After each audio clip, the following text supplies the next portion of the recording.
یوسف نے کہا کہ آج کے دن تم پر کوئی ملامت نہیں، اللہ تم کو معاف کرے اور وہ سب سے بڑھ کر رحم کرنے والا ہے۔ یہ میرا کرتا لے جاؤ، پھر اسے والد صاحب کے منہ پر ڈال دینا تو وہ بینا ہو جائیں گے، اور اپنے تمام اہل و عیال کو میرے پاس لے آؤ۔ اور جب قافلہ مصر سے روانہ ہوا تو ان کے والد کہنے لگے کہ اگر مجھ کو یہ نہ کہو کہ بوڑھا بہک گیا ہے تو مجھے تو یوسف کی بو آ رہی ہے۔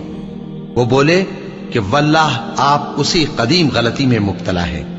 مگر جب خوشخبری دینے والا آپ پہنچا تو اس نے کرتا ان کے منہ پر ڈال دیا، سو وہ بینا ہو گئے اور بیٹوں سے کہنے لگے کیا میں نے تم سے نہیں کہا تھا کہ میں اللہ کی طرف سے وہ باتیں جانتا ہوں جو تم نہیں جانتے؟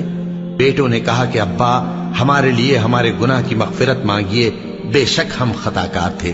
فرمایا میں اپنے پروردگار سے تمہارے لیے بخشش مانگوں گا، بے شک وہ بخشنے والا ہے، مہربان ہے۔ پھر جب یہ سب لوگ یوسف کے پاس پہنچے تو انہوں نے اپنے والدین کو اپنے پاس جگہ دی اور کہا مصر میں داخل ہو جائیے، اللہ نے چاہا تو امن و امان سے رہیے گا۔ اور اپنے والدین کو تخت پر بٹھایا اور سب ان کے آگے سجدے میں گر پڑے۔ اور اس وقت یوسف نے کہا ابا جان یہ میرے اس خواب کی تعبیر ہے جو میں نے پہلے بچپن میں دیکھا تھا، میرے پروردگار نے اسے سچ کر دیا اور اس نے مجھ پر بہت سے احسان کیے ہیں کہ مجھ کو قید خانے سے نکالا، اور اس کے بعد کہ شیطان نے مجھ میں اور میرے بھائیوں میں فساد ڈال دیا تھا آپ کو گاؤں سے یہاں لایا۔ بے شک میرا پروردگار جو چاہتا ہے تدبیر سے کرتا ہے، وہ علم والا ہے، حکمت والا ہے۔ جب یہ سب باتیں ہو لیں تو یوسف نے اللہ سے دعا کی کہ اے میرے پروردگار تو نے مجھ کو حکومت سے نوازا اور خوابوں کی تعبیر کا علم بخشا۔ اے آسمانوں اور زمین کے پیدا کرنے والے، تو ہی دنیا اور آخرت میں میرا کارساز ہے، تو مجھے دنیا سے اپنی اطاعت کی حالت میں اٹھائیو اور آخرت میں اپنے نیک بندوں میں داخل کیجو۔ اے پیغمبر یہ اخبار غیب میں سے ہیں جو ہم تمہاری طرف بھیجتے ہیں۔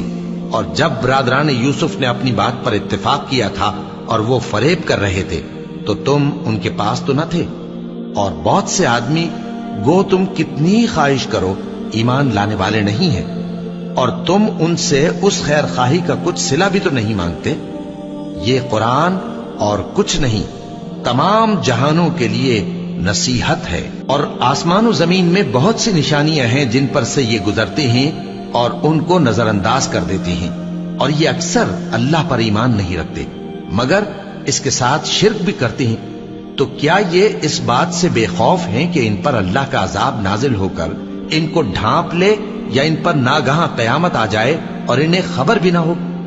کہہ دو میرا رستہ تو یہ ہے، میں اللہ کی طرف بلاتا ہوں سمجھ بوجھ کر، میں بھی لوگوں کو اللہ کی طرف بلاتا ہوں اور میرے پیراؤ بھی، اور اللہ پاک ہے اور میں شرک کرنے والوں میں سے نہیں ہوں۔ اور ہم نے تم سے پہلے بستیوں کے رہنے والوں میں سے مرد ہی بھیجے تھے جن کی طرف ہم وہی بھیجتے تھے۔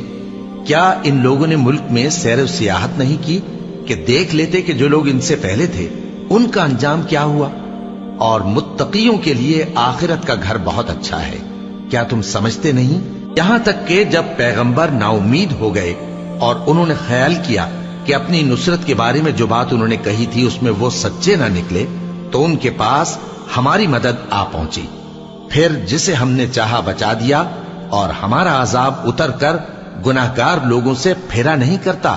ان کے قصے میں عقل مندوں کے لیے عبرت ہے۔